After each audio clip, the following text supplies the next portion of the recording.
Bismillahirrahmanirrahim. Hamdan wa syukran lillah alladzi ja'ala syamsa diya'an wal qamara nuran wa qaddarahu manazila li ta'lamu adada sinina wal hisab.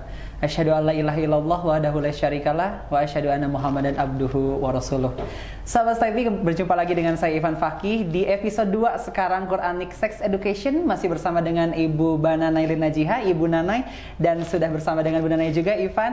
Ibu, kita lanjutkan saja ya. Yang pertama kemarin di episode pertama kita baru bahas satu bahasan ya. Tema besar. Tema besar, dan sekarang ada 4 tema besar, yaitu adab dan privasi seksual, kendali seksual, aturan hubungan seksual, dan kejahatan seksual. Bagi sahabat Stay yang ingin bertanya, boleh langsung saja tulis di kolom komentar. Nanti insya Allah di episode selanjutnya kita akan bahas, kita akan jawab bersama Bu Nanay tentunya. Kayak gitu ya Bu. Oke, kita masuk aja langsung Bu ya. Iya. Yang pertama yaitu tentang adab dan privasi seksual. Sexual privacy. Jadi privasi ini bukan hanya dalam ranah hukum ya. Iya, betul. Ivan di Quran juga mengajarkan tentang privasi seksual gitu. Di KPI juga Bu ada jurnalistik privacy. Jurnalistik ya, profesi jurnalistik gitu ya. Privacy di mana kalau misalnya orang itu kok orang sembarang lewat mukanya harus di blur, seperti itu. Nah, di Quran juga ngajarin tentang privasi, prinsip-prinsip tentang ranah-ranah privat gitu ya. Terutama di surat An-Nur ayat 58 sampai 60. A'udzubillahi minasyaitonirrajim. Akan saya baca saja petikannya ya. Ya ayyuhalladzina amanu liyasta'dzinkumul ladzina malakat aymanukum walladzina lam yablughul hulma minkum 3 marrat min qabli salatil fajri wa hina tad'una thiyabukum minadh dhahira wa min ba'di salatil isya 3 auratil lakum gitu ya. Hai orang-orang beriman, hendaklah budak-budak, baik itu lelaki dan wanita yang kamu miliki, dan orang-orang yang belum balik di antara kamu, atau anak kecil ya, bocil gitu ya, meminta izin kepada kamu 3 kali dalam satu hari, yaitu sebelum sholat subuh ya, waktu sebelum sholat subuh, ketika kamu menanggalkan pakaian luar, yaitu di waktu duhur ya, dan sesudah sembahyang isya. Itulah 3 aurat, waktu aurat bagimu gitu ya. Nah, ayat ini mengenalkan kita tentang waktu-waktu aurat tiap individu ya. Jadi individu manusia itu memiliki hak privasi dia sendiri gitu, hak menyendiri. Konteks yang disebutkan dalam ayat ini ketika konteksnya serumah. Ya, misalnya Ivan punya kakak, punya adik, punya orang tua. Di 3 waktu aurat ini, Ivan itu nggak boleh asal nyelonong masuk. Nah, anak kecil pun nggak boleh asal langsung masuk, harus izin.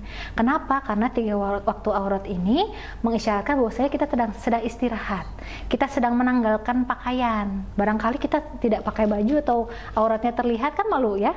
Maka dari itu orang-orang dalam saja, keluarga kita, kalau di sini kan konteksnya budak ya, orang serumah juga, itu harus ketuk pintu di 3 waktu aurat ini. Apalagi orang yang dari luar bertamu, hindari 3 waktu ini. Barangkali pemilik rumah itu sedang istirahat atau sedang berhubungan seksual, mohon maaf ya. Nah, jangan sampai kita ganggu seperti itu. Nah, 3 waktu aurat itu kapan aja? Kapan aja? Pertama, sebelum sholat subuh, ya saat kita tidur Nah, sebelum sholat subuh. Tapi kayaknya gak bakalan mungkin juga ada yang bertamu subuh-subuh Bu, gitu maling kan, mungkin ya. Maling, tapi kan gak bakal ketok pintu Bu. Oh iya betul ya. Assalamualaikum gitu ya. Ada ya maling assalamualaikum dulu sekarang. Paket. Gitu. Terus yang kedua adalah zuhur, waktu zuhur. Ya, setelah zuhur, kalau kita nih misalnya pengen bimbingan skripsi ke rumah dosen, hindari waktu setelah zuhur. Barangkali. Jadi setelah zuhur itu mungkin dari jam berapa Bu? Dari 12 sampai jam asar. Sampai asar. Setengah 4 lah. Gitu. Barangkali dosennya sedang di luar atau sedang istirahat gitu ya. Sedang menanggalkan pakaian gitu ya. Dihindari gitu ya. Terus selanjutnya adalah setelah isya. Ya, jam 8-an ke atas lah. Gitu. Kita jangan bertamu lagi. Terus kalau misalnya kita serumah sama orang tua kita, pintunya ditutup, harus ketok pintu dulu. Sebetulnya tanpa ada 3 waktu aurat ini kita juga harus tutup pintu. Nah, ini akan dibahas di ayat selanjutnya gitu ya. Nah, dari ayat ini juga memiliki nilai pendidikan bahwasanya pendidikan seks itu harus diajarkan sejak usia dini. Gitu. Jangan misalnya mentang-mentang masih kecil ini dia masuk kamar mandi buka pintu, ciluk gitu misalnya gitu. Malu ya. Jadi anak itu juga tahu dan bisa belajar menghormati area-area privasi. Oh, nggak boleh ya buka pintu kalau orang ada di dalam kamar mandi. Oh, nggak boleh ya main ke kamar mama kalau mama lagi bobo. Gitu. Pintunya dikunci nggak boleh, harus ketuk pintu dulu. Nggak boleh asal main. Kadang-kadang kan anak kecil ya bocil main ke kamar kita berantakin ya. Betul. Oh, berantakin kamar, mainan dipotek-potek. Nah, dengan adanya edukasi ini mengajarkan bahwasannya ini loh ranah yang kamu nggak boleh ke situ, ini loh yang boleh. Nah, nanti besarnya anak ini akan terdidik menghormati privasi orang lain, menjadi tidak suka buka-buka HP orang. Karena kadang-kadang ada yang fudul ya, buka-buka udah di pola, di kode masih suka buka, bacain chat. Itu nggak boleh juga, itu soalnya privasi. Kita nggak tahu misalnya teman kita ada foto dia nggak pakai jilbab misalnya, itu kan privasi dia, gitu. Kan malu ya, seperti itu. Nah, kalau tentang adab dan privasi seksual ayat lain tuh ada di ayat mana sih? Yaitu di ayat Quran surat An-Nur ayat 27. A'udzubillahi minasyaitonirrajim. Ya ayyuhalladzina amanu la tadkhulu buyutan ghairu buyutikum hatta tasta'nisu wa tusallimu ala ahliha. Dzalikum khairul lakum la'allakum tadhakkarun. Artinya, hai orang-orang yang beriman, janganlah kamu memasuki rumah yang bukan rumahmu sebelum meminta izin dan memberi salam kepada penghuninya. Yang demikian itu lebih baik bagimu agar kamu selalu ingat. Gitu. Jadi ada ceritanya nih, Ivan. Gimana Bu ceritanya? Kita cerita lagi ya, sebab turunnya ayat ini. Jadi itu ada seorang perempuan punya rumah. Nah, kebetulan itu tidak berpintu ya, dulu ditutup sama tirai aja gitu ya, berpintu. Bocil-bocil tetangga itu sudah suka pada masuk gitu ya. Nggak cuma bocil, remaja-remaja juga asal selonong aja rumahnya. Otomatis kita kalau misalnya menjadi pemilik rumah itu ya nggak enak ya, risih mungkin ya, risih banget. Ya Allah, aku mau ngapain jadi nggak bisa, mau ngapain jadi nggak bisa gitu. Akhirnya ngadulah perempuan ini kepada Nabi, apalagi kan perempuan kan batasan auratnya itu kan lebih banyak daripada laki-laki ya. Sibuk kerudungan heula gitu ya, jibaban heula, riweuh gitu ya, riweuh, bocil pada masuk ini udah balik apa belum ini? Ya kan, jadi kan kita kan bingungnya harus pakai jilbab apa enggak gitu. Nah, akhirnya ngadulah kepada Nabi, aku nggak punya hak privat nih, orang-orang pada suka masuk rumahku sembarangan. Akhirnya turunlah ayat ini, bahwasanya kita kalau mau masuk rumah orang harus izin dulu, salam dulu, ketuk dulu. Terus di hadisnya juga ada kan, ketuk 3 kali. Kalau 3 kali nggak menjawab ya pulang. Jangan gedor-gedor, Assalamualaikum, paket misalnya. Paket ya 3 kali aja, Assalamualaikum, paket. Tapi kan paket biasanya sampai ditungguin sampai kebuka pintunya gini Bu. dilempar paket. Atau enggak nanti pas ini balik lagi boleh Bu. Iya, balik lagi. Tukang paket juga waktunya sempit, jadi mereka harus cepat-cepat ke customer selanjutnya gitu ya. Jadi dari ayat ini juga menunjukkan bahwasannya kita diedukasi, bahwasannya tempat tinggal kita itu ranah privat kita. Kalau misalnya Ivan punya drone nih, main drone di atas rumah orang, itu hati-hati, kita melanggar ranah privat dia. Apalagi drone kan ada videonya ya.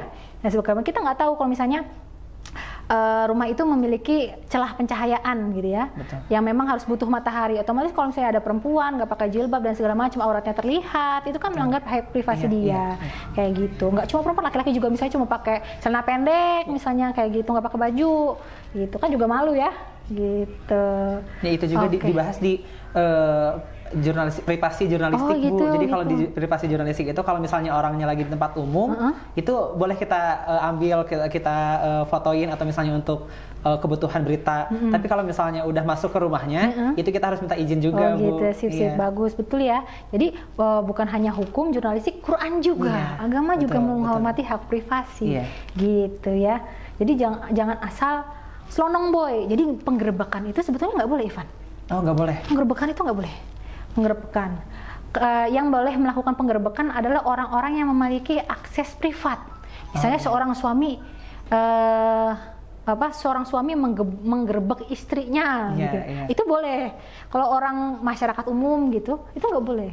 dalam Islam nggak boleh ngerebek kayak gitu. Wah, jadi privasi kita itu bukan hanya di ruangan aja, maksudnya kita punya ruangan tersendiri gitu Bu, tapi privasi diri kita juga harus dijaga gitu Bu ya. Betul. Karena balik lagi tadi ke episode awal, mungkin sahabat Stepi juga menyimak bahwa Islam itu berlandaskan dengan kesucian ya Bu ya, kesucian. Jadi kesuciannya itu harus dijaga Bu ya. Nah, gimana sih Bu ini untuk mengendalikan seksual gitu kan, yang salah satunya itu ada subnya itu kesucian itu gitu. Iya, oke. Nah, kalau tadi kita berbicara tentang bagaimana mendidik diri kita agar bisa menghormati hak privat sendiri dan hak privat orang lain. Sekarang Al-Quran mengajarkan kita bagaimana mengendalikan hasrat seksual. Betul. Biar kita tahu apa bedanya kita dengan kucing. Nah, ya, apa bedanya kita dengan kucing? Apa bedanya kita dengan binatang gitu. Lain. Ketika seorang manusia itu melihat manusia lain hanya dengan relasi fisik, ya, melihat, misalnya saya nih melihat Ivan hanya sebagai seorang makhluk fisik saja, maka relasi kita menjadi relasi jantan dan betina. Relasi seksual. Ketika Ivan itu tidak menarik secara seksual, ya saya akan merendahkan Ivan. Tapi kan di Al-Quran tidak seperti itu. Betul. Manusia itu memiliki 3 unsur. Pertama, unsur spiritual yaitu ruh. Yang kedua, unsur intelektual. Yang ketiga itu baru unsur fisik gitu. Nah, tiga-tiganya itu fisik itu sebenarnya di akhir Bu ya. Akhir tuh akhir. Nah, ketika tiga-tiganya digabungkan, maka kita melihat lawan jenis kita atau teman kita itu sebagai hambanya Allah dan khalifah fil ard gitu. Betul. Nah, nanti akan kita bahas lebih lanjut ya. Nah, poin menjaga kesucian ada di Quran surat Al-Mu'minun ayat 5. A'udzubillahi minasyaitonirrajim walladzina hum li furujihim hafidun. Dan orang-orang yang menjaga kemaluannya, ini diulang-ulang terus ya. Jadi kalau di Al-Quran itu bukan diulang-ulang, jangan sampai kamu diperkosa. Jangan sampai kamu dilecehkan secara seksual, enggak gitu. Tapi bagaimana kita tidak melecehkan orang lain? Caranya dengan menjaga kesucian. Nah, kalau misalnya nanti di masa depan Ivan juga punya anak nih, atau teman-teman Staipi Bandung yang punya anak, itu jangan hanya diajarkan bagaimana ia menjaga diri biar nggak dilecehkan, tapi menjaga diri agar tidak melecehkan orang lain. Ya kan ada ya kata-kata educate your son ya, not only protect your daughter gitu ya. Edukasi anak laki-lakimu, jangan cuma menjaga anak perempuan. Kalau misalnya edukasi ini timpang, akan ada terus pelecehan seksual, pemerkosaan akan ada lagi. Coba sekarang dari kecil siapa coba yang diajarkan untuk tidak melecehkan? Anak kecil itu bisa loh diajarin, oh ini bukan punyamu, nggak boleh dipegang ya. Kalau yang ini punyamu, kalau ini boleh dipegang, kalau ini tidak boleh ya. Harus dihormati ya punya orang lain ya. Gitu. Nah, itu adalah penghormatan terhadap privasi. Itu salah satu cara agar menjaga kita dari pelecehan seksual, melakukan pelecehan seksual. Gitu. Kita aja berzina aja nggak boleh, apalagi menzinahi orang dengan cara paksa memperkosa. Gitu. Salah satu cara kita menjaga kesucian adalah dengan tidak melecehkan orang lain. Gitu. Jadi ketika ada kasus kekerasan seksual, itu yang aib adalah pelaku bukan korban, karena dia tidak menjaga kesuciannya sendiri, tidak menjaga kemaluannya sendiri. Nah gitu ya. Terus yang selanjutnya nih, bagaimana sih cara Al-Quran mengajarkan kita untuk menekan hasrat seksual? Gitu. Yang kedua adalah menjaga pandangan. Ini bukan pandangan asal pandangan, ada Ivan ganteng banget, matanya enggak begitu ya. Nah ini kita akan bahas. Di dalam surat An-Nur ayat 30 sampai 31, A'udzubillahi minasyaitonirrajim. Qul lil mu'minina yaghuddu min absarihim wa yahfadhu furujahum. Dzalika azka lahum innallaha khabirum bima yasnaun. Katakanlah kepada laki-laki yang beriman, hendaklah mereka menahan pandangannya dan memelihara kemaluannya. Yang demikian itu lebih suci bagi mereka. Sesungguhnya Allah Maha mengetahui apa yang mereka perbuat. Nah, inilah konsep kesucian. Ya, orang itu dikatakan suci bukan karena kondisi selaput darah, tapi bagaimana dia menjaga pandangan dan menjaga kemaluan. Gitu. Seorang janda, dia udah sering hubungan seksual ya sama mantan suaminya gitu, yang misalnya sudah meninggal gitu. Tapi dia suci nggak? Suci. Di Islam kayak seperti itu ya. Kalau sekarang kan orang-orang bilang, oh selaput darahnya udah koyak, berarti dia udah nggak suci lagi. Kayak gitu. Kalau di Islam tidak seperti itu gitu. Nah, Kita tebak-tebakan kenapa sih Allah bilangnya godul basor ya, ya gudu min absorihim. Kenapa enggak godun nador, godul uyun, godur ro'i? Kan pandangan itu banyak. Ivan tahu nggak kenapa? Kurang tahu ya. Jadi kenapa sih basor itu dipilih ketimbang nador ya, ketimbang ro'yun? Jadi aktivitas melihat itu bahasa Arab kurang lebih ada 3 aktivitas. Pertama an-nador, melihat dengan mata. Ini secara indrawi ya. Secara indrawi ini saya melihat Ivan, ini namanya an-nador. Kalau ar-ro'yu itu melihat dengan otak, pendapat. Ghadur ro'yi, melihat apa? Menjaga pendapatmu gitu ya. Kalau ghadur ro'yi. Kalau basor itu bukan hanya pandangan akal ya, bukan hanya mata secara fisik, tapi juga batin. Roh kita. Bagaimana cara pandang kita terhadap lawan jenis? Ketika Ivan melihat saya misalnya ya, hanya sebagai perempuan ya, Ivan hanya melihat tubuh saya saja. Oh ini cakep apa enggak? Ini dosen ini cakep apa? Oh saya nggak mau nih sama Bu ini, misalnya kurang menarik gitu. Oh saya mau sama Bu Nana yang misalnya cantik, bisa gitu. Oh semangat gitu. Nanti relasinya adalah relasi fisik saja. Nah basor ini itu ada lebih dalam ketimbang menjaga pandangan secara indrawi dan secara akal. Jadi ghodul basor itu campuran antara mata, hati dan akal. Jadi persepsi kita sebagai manusia gitu terhadap lawan jenis itu gimana? Oh lawan jenis aku itu manusia juga loh gitu. Khalifah fil ard juga loh, hamba Allah juga loh. Itu bisa menahan kita dari hasrat seksual. Ketika kita misalnya mohon maaf ya bersyahwat ya, seksual ngeliat cewek seksi banget gitu. Kebetulan cantik ya, kebetulan montok gitu ya. Cakep banget sih dia, ya ampun aku jadi berhasrat gitu ya.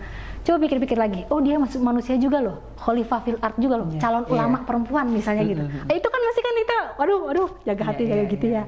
Jadi bukan hanya sebatas mata saja gitu ya. Gitu. Nah, ini tuh ada ceritanya juga Ivan. Seru nih ceritanya. Seru ya kajian sama Bu Banan ini. Gitu. Banyak ceritanya gitu kan, dihadirkan cerita-cerita bahasan-bahasan itu ada ceritanya ternyata ya. Karena di Quran juga ada asbabun nuzul istilahnya. Iya, asbabun nuzul. Nah, ada jadi ceritanya tuh ada seorang lelaki ya di zaman Rasulullah. Dia itu ngeliat cewek cakep banget ya.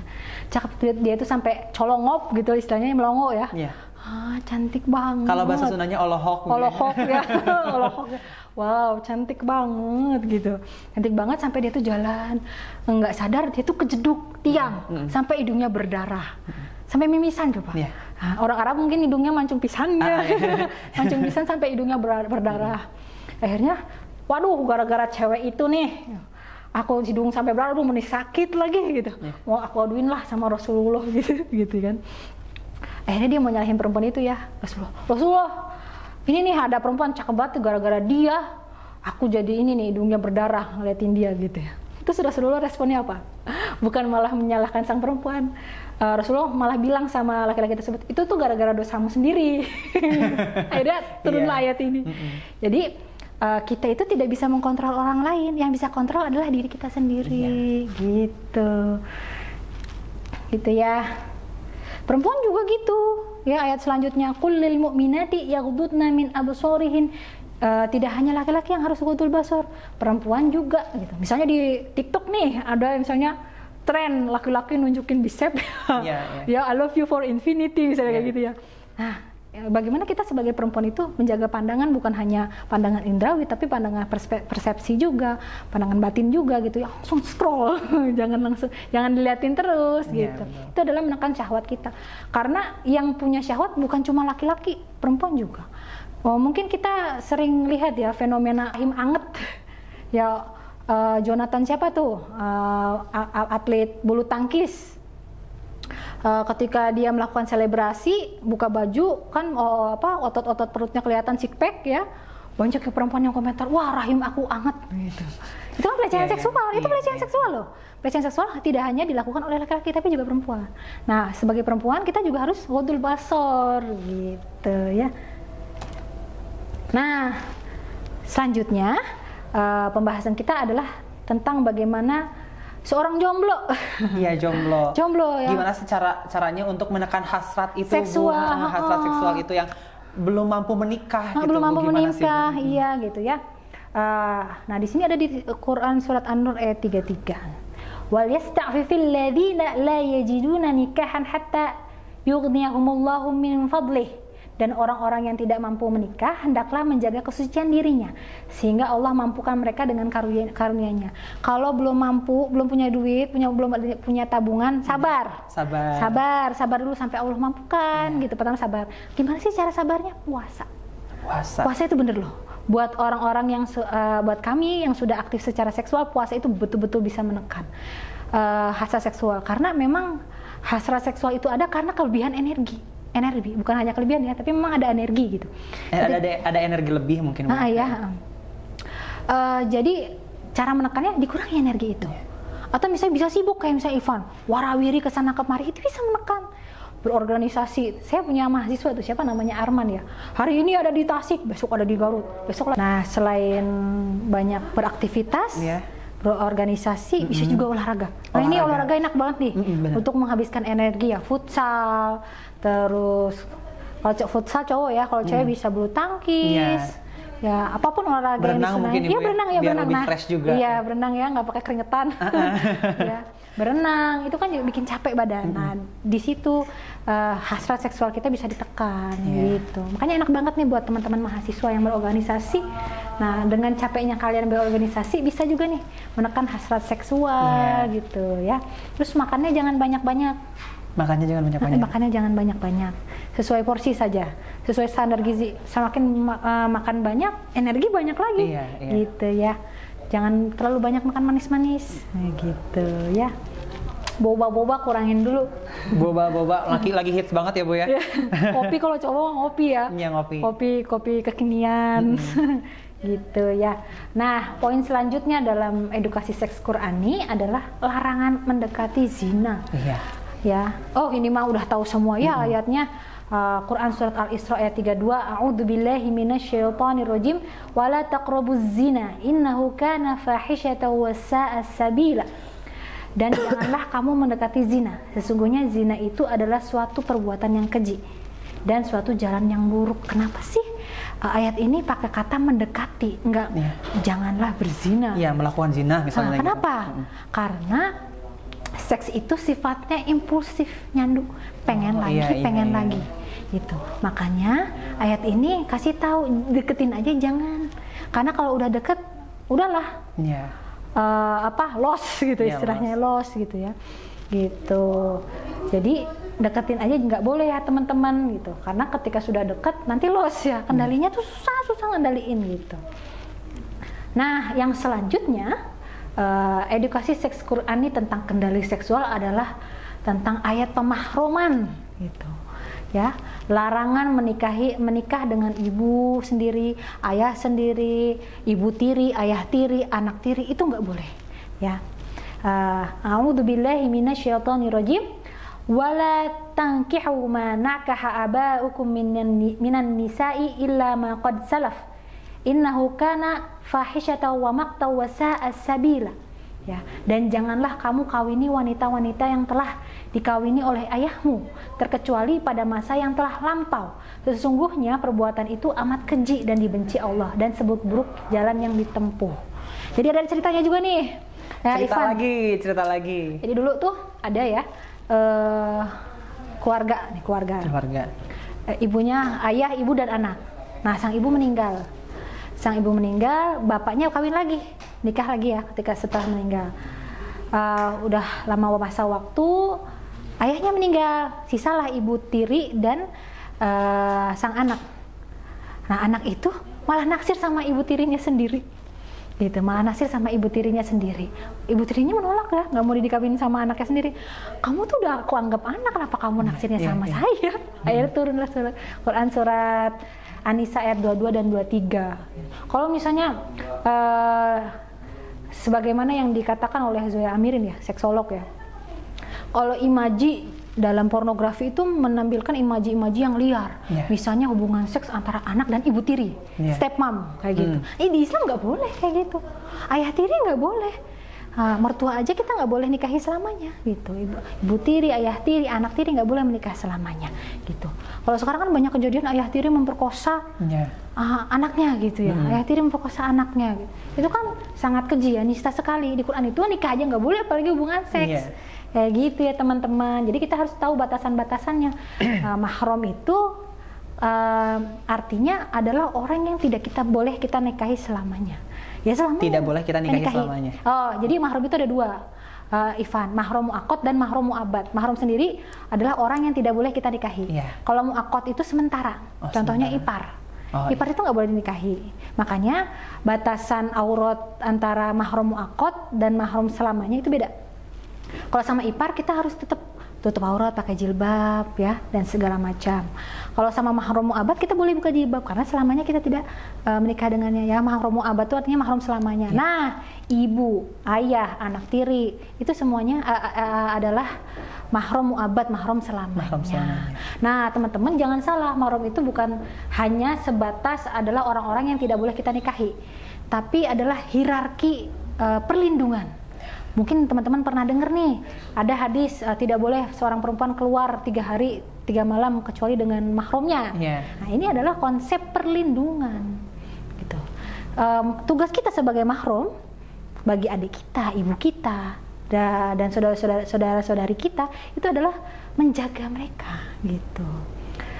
Orang di Quran, di hadis itu disuruh menjaga, di dunia nyata juga harus seperti itu. Gitu. Jangan malah ayah memperkosa anak, banyak banget berita tentang itu. Ayah memperkosa anak sendiri, padahal itu mahramnya ya.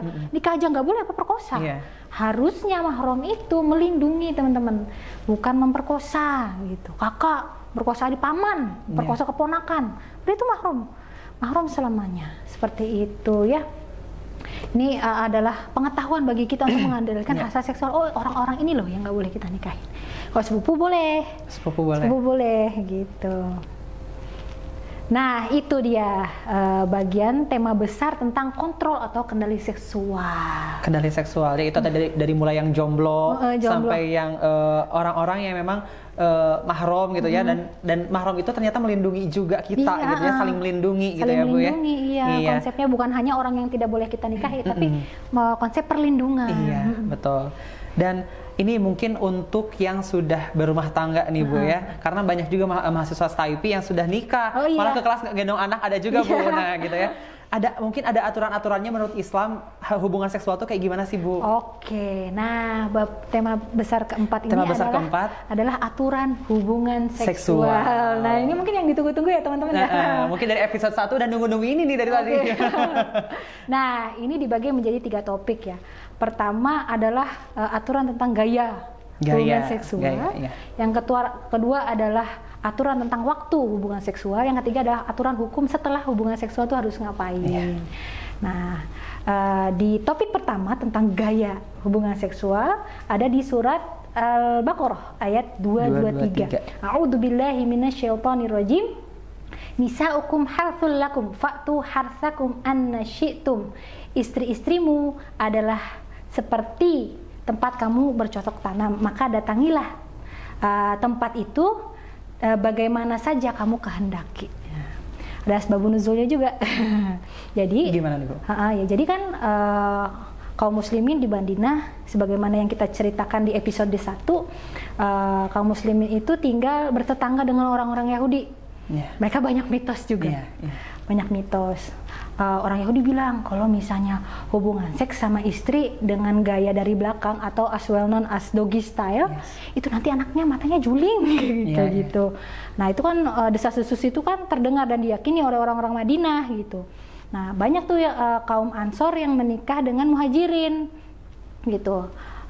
Kaum istri-istri kaum Ansor itu risih, kok aku hubungan seksualnya dari belakang kayak gini, nanti anaknya juling dan sebagainya macam. Akhirnya datanglah ada yang bertanya seperti itu kepada Rasulullah, turunlah ayat ini. Istri kamu itu layaknya, kan tadi kan kita dengar bahwasannya seks itu 3R, relasi, reproduksi, dan rekreasi. Nah ini kenapa kok pakai kata-katanya nisa'ukum harsulakum, tempat bercocok tanam? Karena fungsi dari reproduksi tadi gitu ya. Bukan berarti menyamakan wanita sebagai objek ya, seperti sawah gitu ya.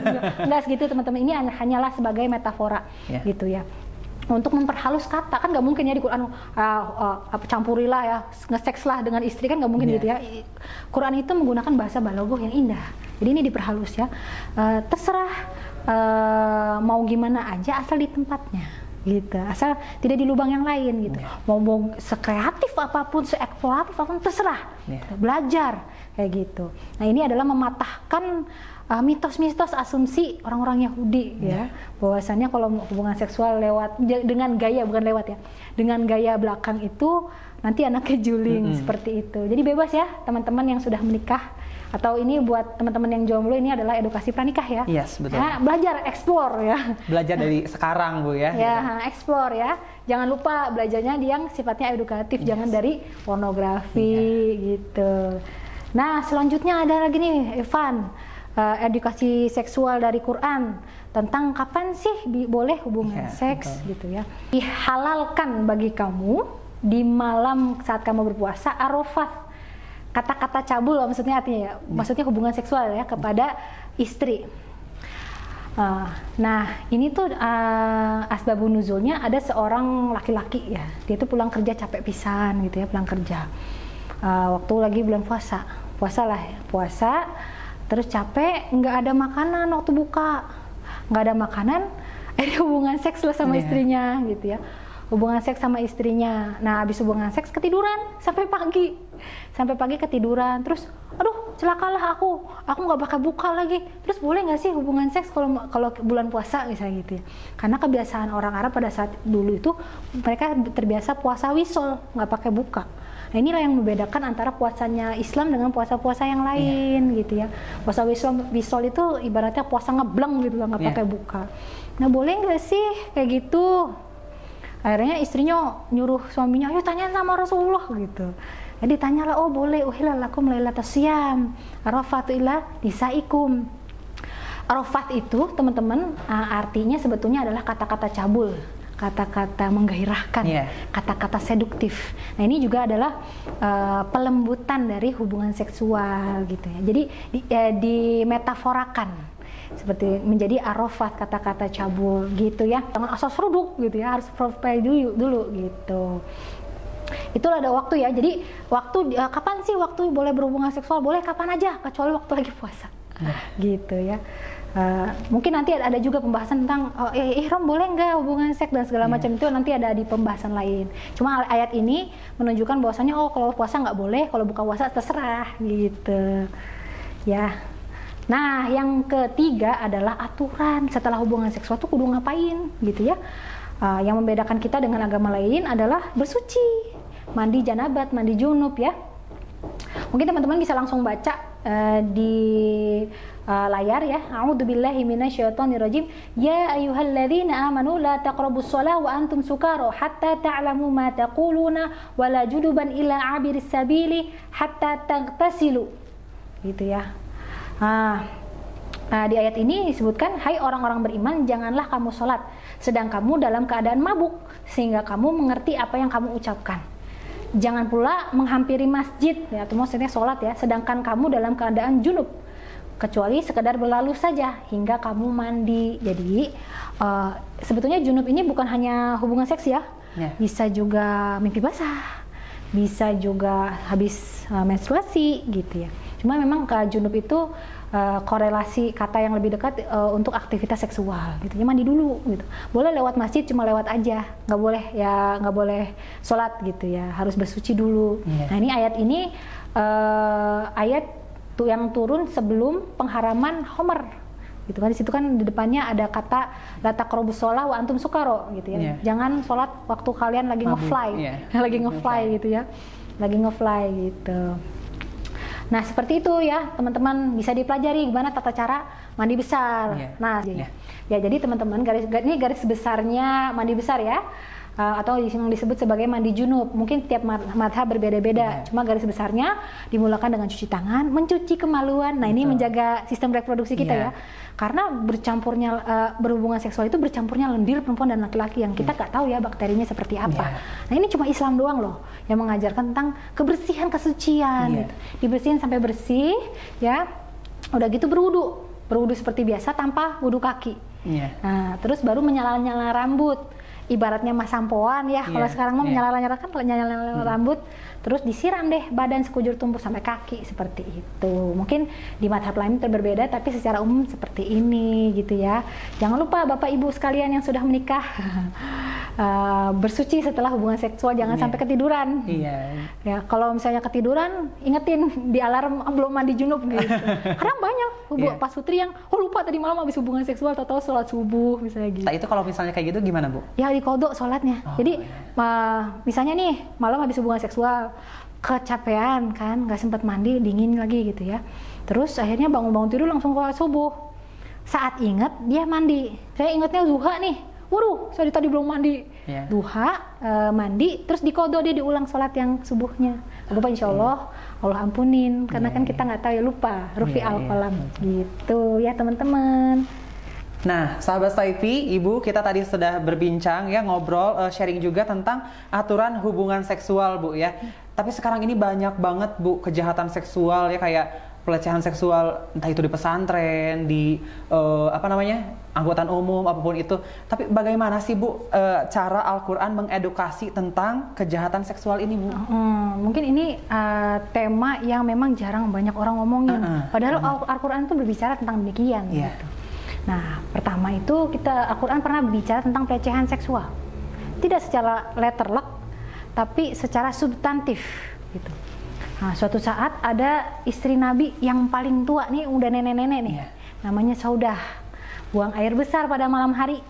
Pada malam hari biasanya kan orang Arab itu buang air besar di gurun ya. Tidak seperti orang Indonesia yang sudah bikin itu sendiri ya, septic tank ya, septic tank sendiri. Orang Arab itu zaman dahulu masih buang air besar di gurun gitu. Nah, pada malam hari Ibunda Saudah ke gurun ya untuk buang air besar, digodain sama cowok gitu, hai cewek gitu dan segala macam gitu ya, digodain. Nah, Umar itu tahu Ibunda Saudah itu digodain gitu. Nah, kalau di Indonesia biasanya orang yang kena pelecehan seksual, biasanya korban itu disalahin, "Oh ya kamu pakai baju seperti apa? Pasti kamu seksi." Gitu. Kalau di Islam nggak kayak gitu. Samperin dulu pelakunya, "Kamu ngapain?" Nah, begitu pula Umar bin Khattab nyamperin pelakunya, "Ngapain kalian mengganggu istri Nabi? Tahu nggak itu istrinya Nabi?" gitu. Terus mereka menjawab, "Bukan kok, kami gangguin istri Nabi, kami hanya mengganggu budak.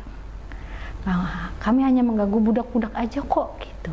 Akhirnya turunlah Quran surat Al-Ahzab ayat 59 atas ide Umar bin Khattab, Nabi, mbok ya istri antum gitu ya, istri Anda dikasih identitas yang menunjukkan bahwasanya istri Nabi itu perempuan merdeka gitu. Akhirnya turunlah ayat jilbab, teman-teman. Jadi ayat jilbab ini bukan sebetulnya bukan berarti kalau orang yang nggak pakai jilbab ini pantas untuk dilecehin, enggak. Tapi ayat jilbab ini menunjukkan harkat dan martabat kemerdekaan perempuan. Jilbab itu menunjukkan bahwasanya perempuan itu merdeka loh, merdeka dari apapun, nggak boleh dilecehin gitu ya. Nih, a'udzubillahi minasyaitonirrajim, ya ayyuhan nabiyyu qul li azwajika wa banatika wa nisa'il mu'minina yudnina 'alaihinna min jalabibihinna dzalika adna ay yu'rafna wa la yu'dzain wa kana Allahu ghafurur rahima. Wahai Nabi, katakanlah kepada istri-istrimu, anak-anak perempuanmu, istri-istri orang mukmin, hendaklah mereka menjulurkan jilbabnya ke seluruh tubuh mereka.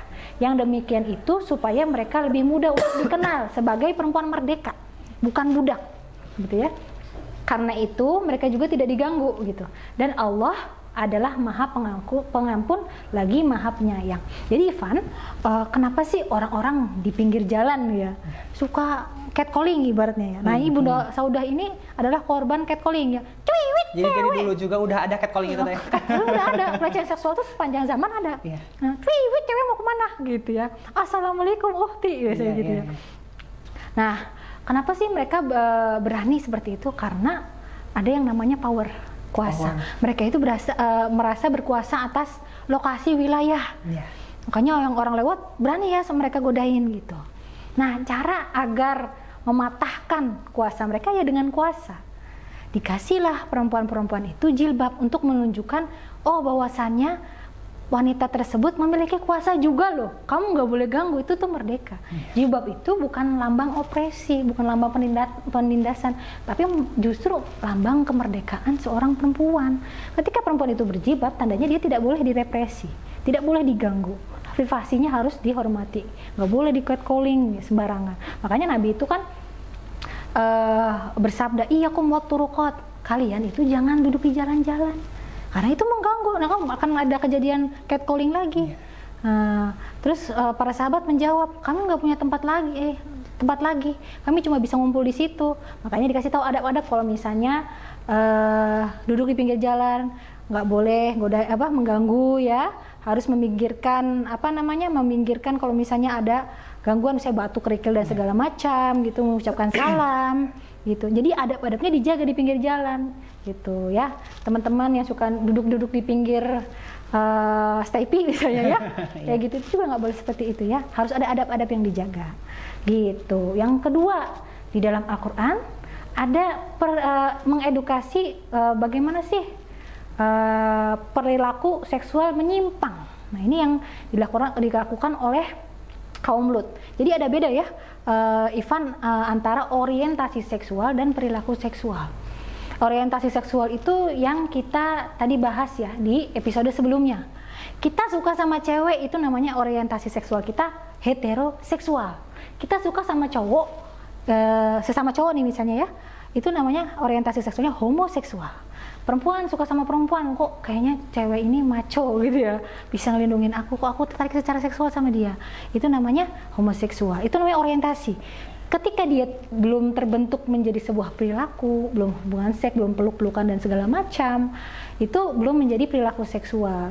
Nah, yang berdosa di dalam Islam itu ketika sudah menjadi perilaku seksual, bersodomi misalnya. Nah, ini juga digambarkan di sini ya, termasuk sebagai kejahatan seksual ya. A'udzubillahi minasyaitonirrajim. Walutan idz qala liqaumihi atatuna al-fahishata ma sabaqakum biha min ahadin minal alamin gitu ya. Dan kami juga mengutus Lut kepada kaumnya. Ingatlah tatkala ia berkata kepada mereka, mengapa kamu mengerjakan perbuatan fahisyah ya, perbuatan keji yang belum pernah dikerjakan oleh seorang pun di dunia sebelummu gitu. Jadi sebelum-sebelumnya kaum Lut itu mereka belum ada yang hubungan sesama jenis gitu. Nah, oh, sodomi itu dosa loh kayak gitu.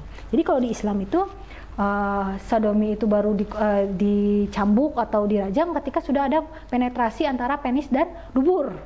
Kalau lesbian enggak, karena dia tidak memiliki alat penetrasi kayak gitu ya. Nah, sodomi ini juga yang menjadi sebab ya kaum Lut ini diadab gitu ya. Jadi bukan hanya sebatas orientasi tapi perilaku. Ini ada bedanya ya. Kalau misalnya buat orang hetero nih, kita suka sama cewek misalnya Van, tapi kita nggak hubungan seks sama dia, itu masih orientasi. Tapi kalau udah hubungan seks itu namanya sudah perilaku seksual gitu. Yang dosa di Islam adalah perilaku seksualnya gitu ya. Nah, selanjutnya ada taubat dari tindakan pelecehan seksual nih teman-teman. Jadi di Quran itu bukan hanya fokus kepada korban ya. Kalau di kita kan di masyarakat sosial kita yang difokus disorot nama perempuan, gadis cantik ini diperkosa atau digagahi, dirudah paksa gitu. Di Quran mah fokus pelaku. Apa yang harus kita lakukan kepada pelaku? Nah, di sini di ayat Hud ayat 114, pelaku pelecehan seksual itu harus taubatan nasuha. Benar, nggak boleh tobat sabal, taubatan nasuha, sholat siang malam biar dosanya diampuni gitu. Dulu ada namanya Abu Yasar al-Amru ya, dia itu jualan kurma. Ini sahabat Nabi nih, jualan kurma. Terus ada seorang ibu-ibu belanja ya kurba ya, biasalah di pasar, itu di pasar, ceritanya di pasar jualan kurma. Terus Abu Yasar al-Amru tertarik, kok ini orang cakep gitu, ibu-ibu ini cakep, ini udah ibu-ibu loh, udah ibu-ibu cakep, suaminya lagi pergi perang pada saat itu, berperang di jalan Allah, berjihad. Lagi milih-milih kurma gitu kan, aduh mana yang bagus ya gitu ya, sabar hamang gitu ya gitu ya, gitu lagi milih ya, lagi hiar gitu, milih. Terus Abu Yasar al-Amru tuh bilang, di dalam rumah ada kok yang lebih bagus, nanti saya tunjukin ibu, pilih yang di dalam kayak gitu. Waktu ya udah ya, ibu-ibu namanya ya, mau pilih yang bagus, murah lagi, enak, ya ikut ke dalam. Tahu-tahu pintu ditutup, pintu itu ditutup, dicium lah perempuan tersebut. Abu Yasar al-Amru mencium perempuan tersebut dengan cara paksa, melecehkan secara seksual. Akhirnya perempuan tersebut menjerit ya, dan pergi, kabur ya, langsung kabur. Jadi teman-teman, korban pelecehan seksual itu responnya itu ada 3, fight, freeze, and fly. Fight itu adalah melawan. Jadi ini adalah refleks kita ya. Kalau kita terkejut, kaget, itu ada yang melawan. Contohnya kayak kasus satpam nendang kuntilanak di lift itu loh. Mungkin pernah denger ya? Dia kan kaget, wah ada kuntilanak, ditendang sama dia. Nah, itu adalah fight ya, refleks fight.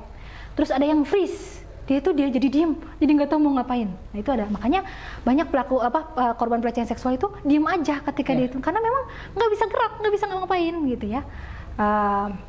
Terus yang ketiga adalah fly, kabur. Nah perempuan ini refleksnya adalah kabur ketika kaget ya, langsung kaget gitu. Makanya kalau kita ngelihat kayak kaget sesuatu kan ada yang langsung lari kabur. Nah itu. Nah perempuan ini responnya adalah kabur. Ketika itu akhirnya Abu Yasir al-Amru merasa menyesali perbuatannya ya, ngadu kepada Nabi. Wahai Nabi, tadi itu ada perempuan, saya tertarik kepadanya, terus aku cium tanpa seizin perempuan tersebut. Terus kalau misalnya orang kita mah ya pasti nyalahin perempuannya, salah sendiri mau masuk ke dalam rumah ya, rumahnya udah tahu serem ya, udah tahu sendirian malah masuk rumah gitu kan. Kalau Nabi nggak gitu. Nabi responnya justru membela korban. Berani-beraninya kamu melakukan hal demikian kepada keluarga orang yang sedang berjihad di jalan Allah. Itu tuh perempuan itu suaminya lagi jihad, istrinya dilecehin, gimana sakit hatinya, ya kan? Berani-beraninya kamu kayak gitu. Rasulullah sampai marah, sampai Abu Yasir al-Amru itu nggak pindah dari tempat itu lama banget, berjam-jam gitu. Saking pengen diampuni oleh Allah. Akhirnya turunlah Quran surat Hud ayat 114, dan dirikanlah sembahyang itu pada kedua tepi siang, pagi dan petang, dan pada bahagian permulaan daripada malam. Sesungguhnya perbuatan-perbuatan yang baik itu menghapuskan dosa perbuatan yang buruk. Itulah peringatan bagi orang-orang yang ingat. Jadi ketika kita melakukan dosa, udah bertobat, sholat gitu ya. Orang pelaku pelecehan seksual juga harus diterapi dengan sholat salah satunya ya, karena memang mereka itu otaknya udah impulsif, kontrol seksual, kendali seksualnya itu udah lepas gitu ya. Seperti itu ya tentang pelecehan seksual. Jadi teman-teman jangan sampai kita melakukan ya. Selanjutnya ada juga nih jenis kejahatan seksual, yaitu pelacuran paksa, prostitusi paksa. Mungkin kita kemarin pernah dengar ya berita anak di bawah umur dijual di micet ya, diperkosa bareng-bareng. Naudzubillah min dzalik ya. Di Quran udah ada larangan pelacuran paksa. Berarti pelacuran tanpa paksa boleh dong? Enggak. Mafhum mukhalafah ya, itu hanya bisa diterapkan apabila ada kekosongan hukum gitu ya. Kalau di situ ada ayat wala tukrihun fatayatikum alal bigho, janganlah kalian paksa budak-budak perempuan kalian untuk melacur. Berarti boleh dong kalau budak-budak melacur tanpa jalan paksa? Ya nggak boleh juga, karena ada ayat lain ya, ayat jangan mendekati zina gitu ya. Nggak bisa langsung dibalikin, berarti boleh dong gitu ya. Misalnya ada larangan pelecehan seksual tanpa izin, misalnya memegang badan perempuan tanpa izin, berarti boleh dong kalau dengan izin ya. Enggak juga, ada undang-undang lain tentang itu gitu ya. Jadi nggak bisa langsung diterapkan mafhum mukhalafah. Nah ini ya ada di masalah pelacuran paksa ya, prostitusi paksa di surat An-Nur ayat 33. A'udzubillahi minasyaitonirrajim. Wala tukrihu fatayatikum 'alal bigha'i in aradna tahassuran litabtaghu 'aradal hayatid dunya. Dan janganlah kamu paksa budak-budak wanitamu untuk melakukan pelacuran secara paksa, sedang mereka sendiri menginginkan kesucian, karena kamu hendak mencari keuntungan duniawi. Ini ceritanya tentang orang munafikin ya. Ketika ia memiliki 2 budak, dia itu memiliki 2 budak, namanya Umaymah. Umaymah salah satu, siapa lagi itu? Nah, pada saat orang ini kekurangan uang, budak-budaknya udah kalian sana berdua ngelontek gitu, suruh melacur biar dapat Abdullah bin Ubay bin Salul, Abdullah bin Ubay bin Salul, biar cuan, sana kalian melacur aja sih sana gitu. Terus Musaikah, namanya Musaikah dan Umaymah dan Musaikah. Nah terus dipaksa lah, nggak mau lah mereka, nggak mau suruh melacur, nggak enak banget, udah mah status budak disuruh melulu sama tuannya, suruh melacur lah, suruh ngelayanin orang-orang lagi gitu kan, jijik ya, jijik. Akhirnya menyelamatkan diri mereka yang Musaikah sama Umaymah kepada Nabi, lari. Nah, teman-teman kalau misalnya dilecehkan seksual lari, gitu ya. lari ini menyelamatkan diri gitu ya. Ke Nabi mengadukan hal ini ya. Nabi, kami dipaksa untuk melacur kepada sama si Abdullah bin Ubay bin Salul kayak gitu. Akhirnya turunlah ayat ini ya, jangan paksa budak-budak perempuan kalian itu untuk melacur hanya karena kalian ingin cuan gitu ya. Aradul hayatid dunya, pengen ke harta benda duniawi gitu ya, kesenangan duniawi. Jangan sampai melacurkan, memaksa mereka untuk melacur. Biasanya kalau hari ini modus-modus pelacuran paksa itu TKW, dikirim misalnya dijanjikan mau dikirim ke Saudi misalnya, taunya dikirim ke Singapura untuk kerja di bar, untuk melacur paksa, visa ditahan, nggak bisa pulang, dia para TKW tersebut statusnya menjadi madghutoh, orang yang ditekan. Kalau itu ya aku nggak hidup, kalau nggak melacur ya aku nggak hidup kayak gitu ya.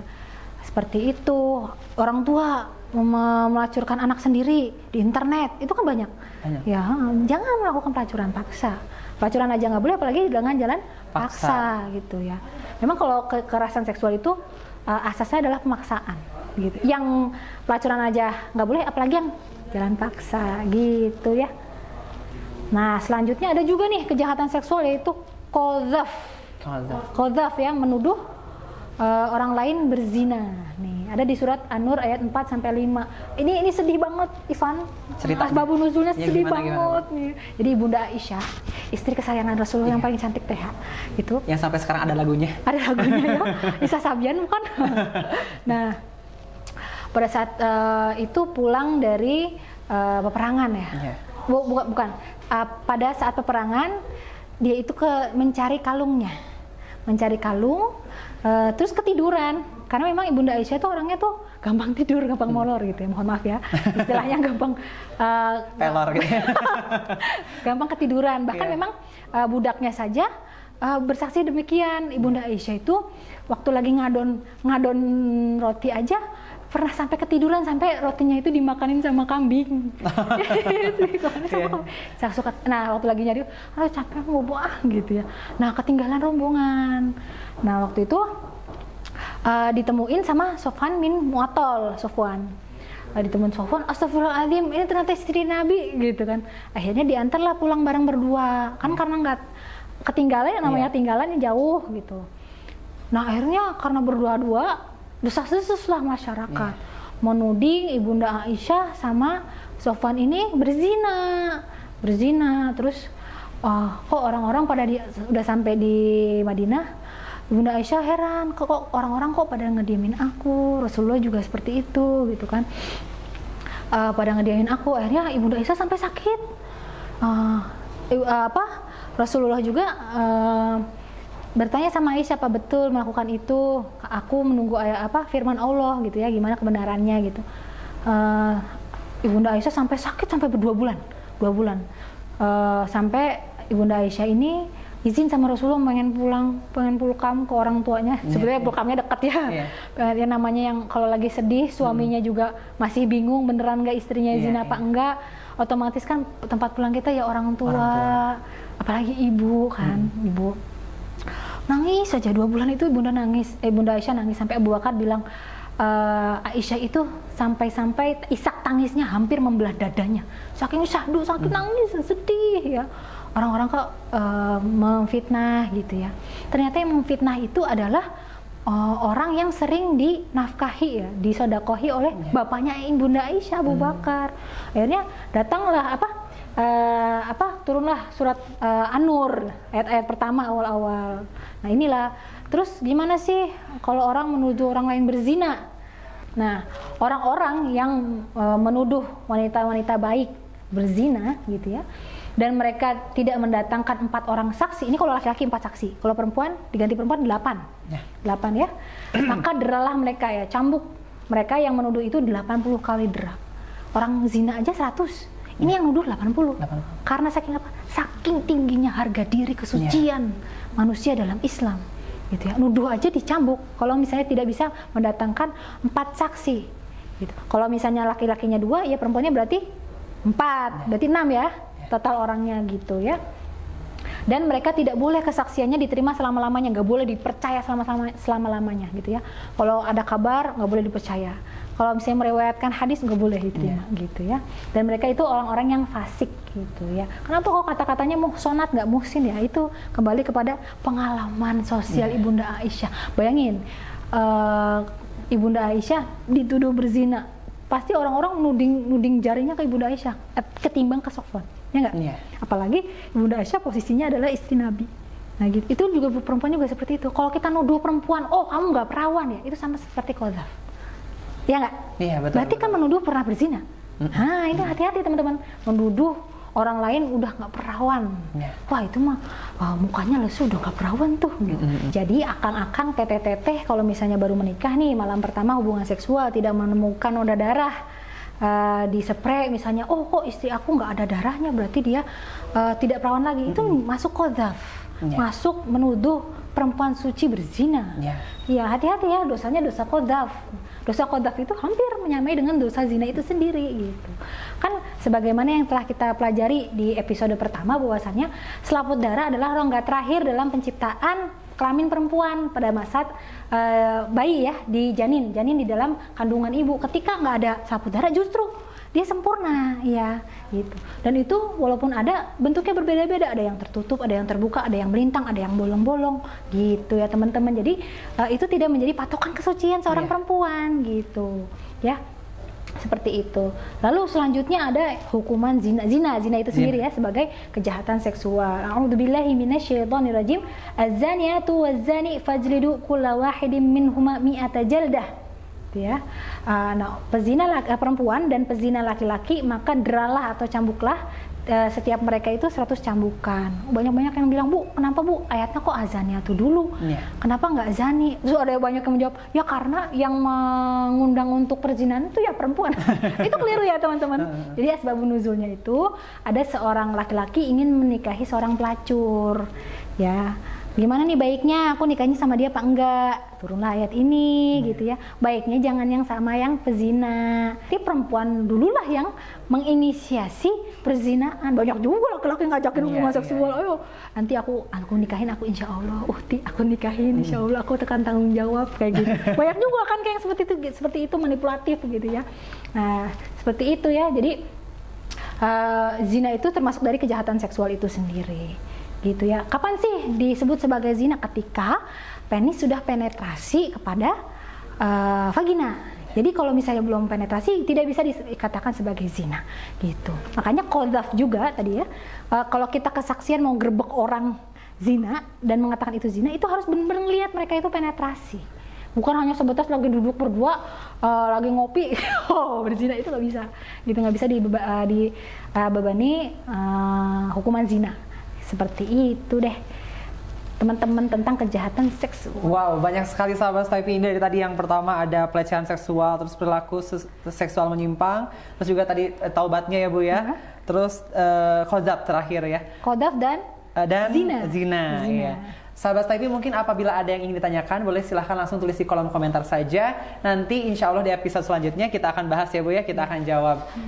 Mungkin dari Ivan nih Bu ya, karena kan sekarang itu di Indonesia sendiri yang berhijab itu udah banyak ya Bu ya. Malah itu kan kalau zaman dulu itu jadi lambang kesucian ya, kemuliaan perempuan gitu. Tapi malah sekarang itu banyak juga yang pakai hijab tapi dilecehkan, gimana tuh Bu? Jadi pelaku pelecehan seksual itu sendiri otaknya udah impulsif, otaknya sendiri sudah kacau. Yang dia lihat, target yang dia lihat itu perempuan, makanya dia lecehkan. Tidak melihat sebanyak apapun godaan dari perempuan itu sendiri, ya rangsangan dari perempuan itu sendiri gitu. Ada anak kecil dilecehkan, salah siapa? Salah yang melecehkan gitu ya. Perempuan pakai jilbab, pakai gamis, pakai cadar, ada yang dilecehkan. Apakah dia memberikan impuls, rangsangan? Enggak kan? Itu karena otaknya sudah rusak gitu ya teman-teman. Makanya banyak penelitian belakangan ini yang mengatakan bahwa pelaku pelecehan seksual itu banyak pecandu pornografi. Ya karena itu ya salah satu sebab dari kecanduan pornografi. Ted Bundy seorang psikopat ya, dia bisa membunuh banyak perempuan ya dan memperkosanya. Salah satunya itu karena kecanduan pornografi. Karena pornografi itu sifatnya pengen lagi yang lebih lagi. Misalnya jadi Zoya Amirin seorang seksolog itu bilang kalau misalnya pornografi itu genrenya macam-macam. Ketika sudah misalnya lihat genre hetero, dia pengen lagi yang lebih. Genre sama anak kecil, genre sama nenek-nenek, genre sama ibu sendiri, dan itu akan naik-naik terus. Nah, pelaku pelecehan seksual otaknya seperti itu. Jadi pelecehan seksual itu tidak ditentukan seberapa banyak impuls yang ada, tapi bagaimana kondisi pelaku itu sendiri. Makanya di Quranic Sex Education kita diajarkan bagaimana sih mengkontrol mengontrol hasrat seksual. Oh bisa loh kita kontrol hasrat seksual. Oh bisa, oh kita itu bukan kucing loh yang dikasih ikan asin langsung dihap gitu ya.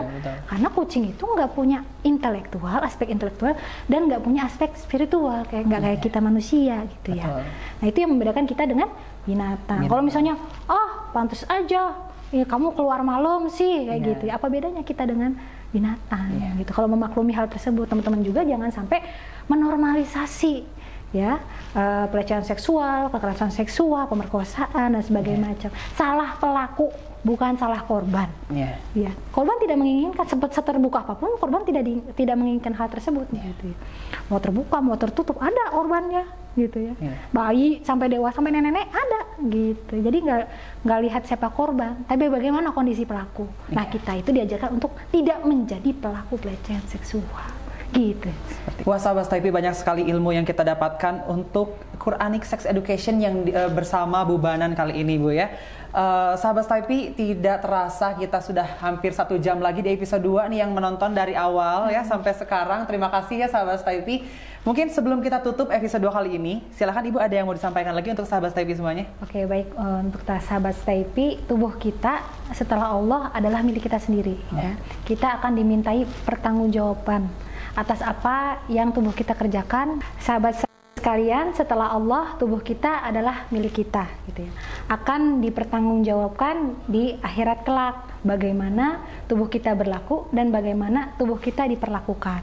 Tubuh kita harus seiring dengan akal dan ruh spiritual kita. Terima kasih. Wah, terima kasih banyak Ibu. Terima kasih juga sudah sharing untuk sahabat Staypi semuanya. Semoga nanti kita bisa ada part Q&A ya, teman-teman. Jadi sahabat Staypi semuanya boleh langsung tulisan di kolom komentar apabila ada yang ingin ditanyakan, Bu ya. Dengan senang hati nanti Ibu dan juga Ivan senang hati kita akan jawab di part selanjutnya, Bu ya, di episode selanjutnya. Mungkin itu saja untuk episode 2 kali ini. Saya Ivan Fakih mewakili kru yang bertugas pamit undur diri. Jangan lupa dukung media dakwah kami, YouTube channel kami di Staypi Bandung Official, Instagram kami di @stai_persis_bandung dan Facebook kami di Staypi Bandung.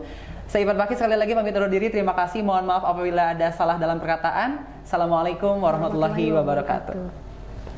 Allah